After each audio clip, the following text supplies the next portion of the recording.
Ассалому алейкум, урматтуу кыргызстандыктар, амансыздарбы? Акыркы мезгилдерде таң атаары менен аргандай жагымсыз кабарларды угуу адатка айланып бараткан. Бирок бул жолу таңды сиздер кубанычтуу жаңылык менен тососуздар. Кыргызстандык ММА мушкерибиз Рафаэль Физиев UFC октагонунда экинчи жеңишине кол жеткирди. Яс мушкерлер аралында орун алган мелдешти мекендешибиз калыстардын чечими менен англиялык Марк Диакесини жеңип алды. Беттеш өтө курч мүнөздө өтүп, өтө кызыктуу орун алды. Атаман кайманаттуу мекендешибиз биринчи жана экинчи раундтарда каршылашына караганда мыкты көрүндү.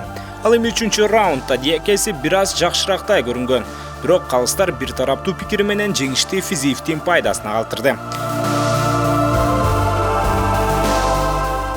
Бул мекендешибиздин UFC'деги экинчи жеңиш болуп калды. Ал буга чейин аталган уюмда 2 беттеш өткөрүп, биринчисинде Россиялык Магомед Мустафаевге жеңилсе, экинчисинде акшылык Алекс Уайтты утуп алган болчу. Друзья, всем ассалому алейкум, алейкумдулиллах, у нас получилось. Переходим на страницу Дана Уайта и все ему пишем, чтобы он мне бонус дал. Всем большое спасибо, если напишите ему. Это будет прикольно, получить бонусы. Всем спасибо. Ооба достор, Рафаэль Физиев бонус алыш үчүн кичине эмгек кылып коелу. UFC президенти Дана Уайттын баракчасына кирип, акыркы постко Физиевти белгилейбиз. Ошол достор, биздин каналга жазылыңыздар, акыркы спорт жаңылыктары менен кабардар болуп туруңуздар.